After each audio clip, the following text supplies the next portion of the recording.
Alright guys, today is a new day and I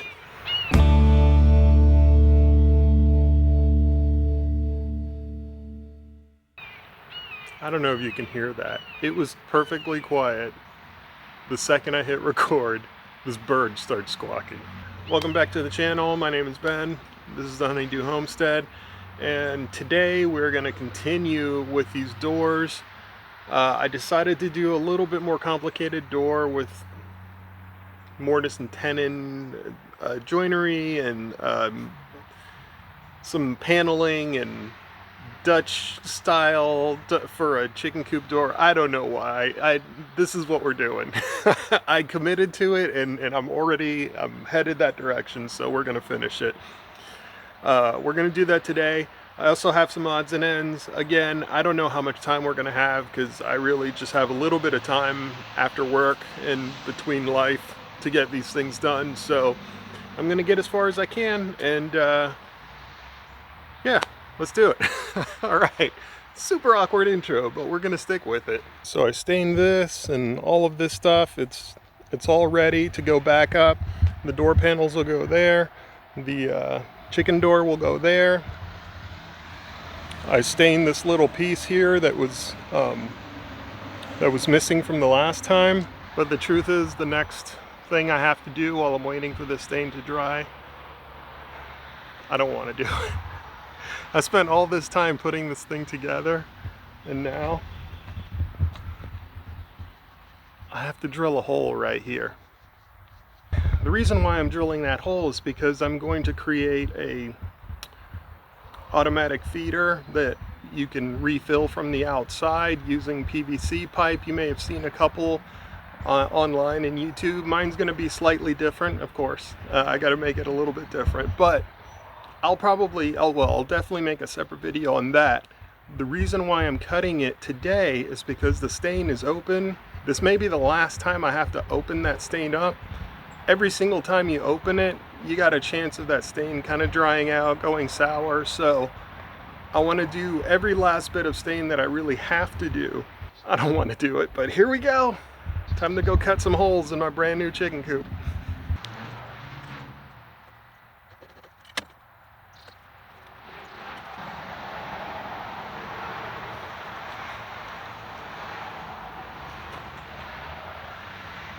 Oh no.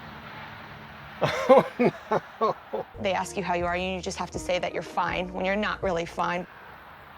Oh, are you kidding me? I wasn't even paying attention. This is a 7/16 size ARB. This thing is huge. I need like a giant drill. This is like a 1/4 inch. Oh my gosh. I don't have a drill that big. Ow, my pride. Okay. I'm not doing this today. I'm not going to drill the hole, but that's okay. That's okay. I get to keep my chicken coop in one piece. So I'm going to wait for these doors to dry, and then I'm going to reassemble the chicken coop door, and if there's enough sunlight, maybe I'll have a chance to actually install the run door. Fingers crossed. Hey guys, it's a new day. Got a haircut. I'm a new man. And the chicken coop is a little further on today. I didn't record a lot of this because it probably would have just been mostly bleeps. I had some struggle trying to figure out what the problem was. I did figure it out. I'm going to show you what it is so that you can kind of learn from not necessarily my mistakes, but just something that I wasn't noticing. First of all, before we go any further, the door's in, hardware's on there. I still need to put the latch on there, and obviously I got to figure out a roof for that. But come on guys, look at that beauty. Now, I'm not just going to show you, oh look how beautiful it looks, and put a lot of bloom and glow just so you can't see the mistakes. I'm going to show you exactly what all the mistakes were, and maybe you can learn from them. What I wanted to do was to make sure that I had a pretty even gap there on the bottom, pretty even gap there between the two sides of the Dutch door, and do my best to line up the gap on top. And most of that turned out pretty good, except for the fact that this board here from the frame isn't very straight. I made a big mistake in picking a board, just any board. I should have picked the best board because that has to be absolutely straight, because this is not a hung door. It's not like the door has its own frame and I could just kind of teeter it the way you would, say, like an interior door or a house door. This door is mounted directly onto the frame, which means that frame has to be perfect, and it is not. Here's where the door frame panel connects to the next panel, and you can kind of see maybe there's a little gap there. It's hard to tell, but if you follow that gap, it gets really tight here. They're touching, and then as you go up further, more and more, you see the gap starts to open back up again until it's very open here. So what that tells me is that this board right there, that board, the frame, is bowed this way. What that means is, because I created a Dutch door, I kind of created a problem for myself. The bottom part of the door is mounted separately from the top. And if you have a board, a frame that's bowed like this, one door wants to swing like this and the other door wants to swing down like this. So you can never get those two doors to just follow each other perfectly. The only way that you can do that is if they're both mounted onto a parallel plane. And this is kind of the tip. You might have noticed this coupe, it's heavily modeled after Carolina coupes, and if you don't know about Carolina coupes, you should. They make amazing chicken coops. If you're interested in not doing all of this work and you just want to buy a kit, definitely check those guys out. What those guys did though is they used all T-hinges. I decided to use T-hinges on the egg hutch just mostly for style, because I wanted to have some hardware exposed. But you may notice most of the hardware on my coupe, I ended up using these sort of traditional style hinges. But much like a door on a house, those hinges, they have to be parallel all the way up and down. And if you have a Dutch style door, you're talking about 4 hinges, and all 4 of those have to be perfectly aligned. With T-hinges, they mount on the face of the frame, and so you can kind of tweak the door itself to not be parallel with the frame that it's mounted to ensure that the doors themselves are parallel to each other and that the hinges are swinging on a parallel plane, even if the frame that it's mounted to is a little crooked. So what this basically means is I went ahead and I fought with this thing and I got it working. I'm not 100% happy with the way it looks, but I got it working. I already opened the packages for the hinges. I'm gonna use it. The chickens aren't gonna care too much, but I'm gonna show you the small things that are gonna drive me absolutely crazy. I'm just gonna try to look away whenever I come out here. If you squint your eyes and you turn your head sideways, everything looks fine.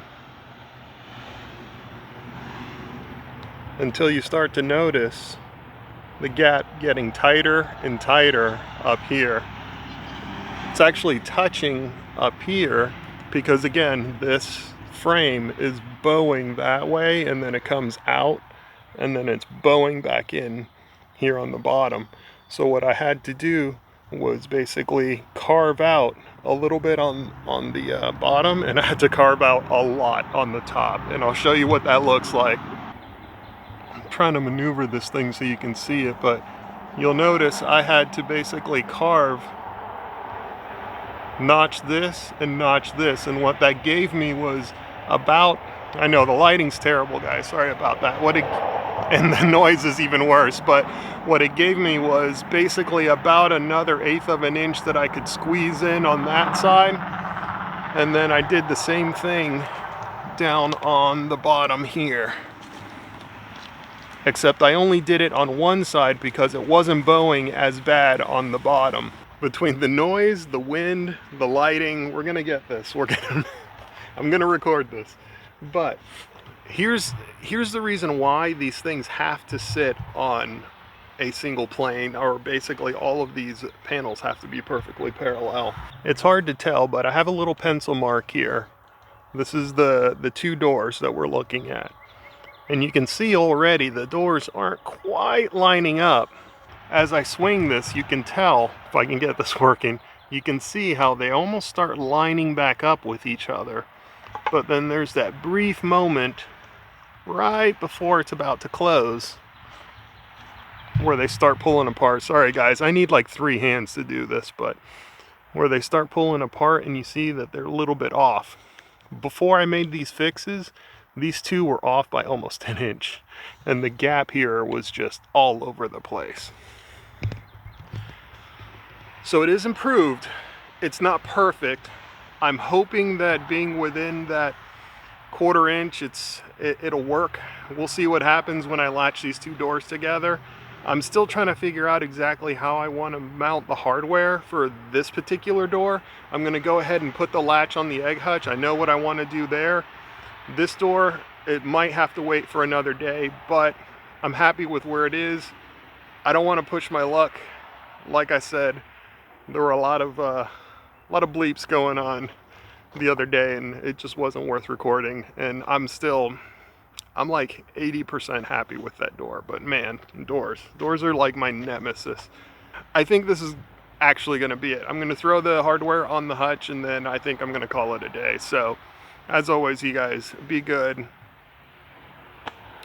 I'll see you on the next one.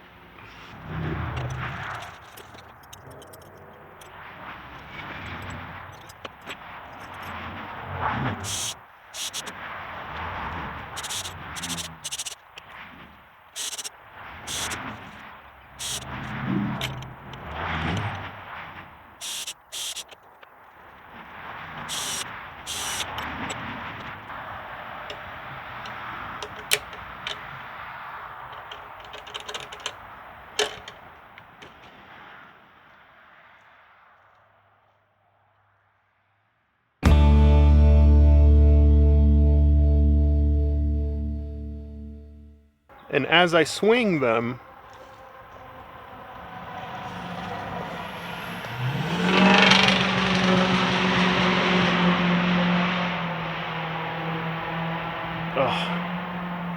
that guy is so awesome. I want to be just like him when I grow up.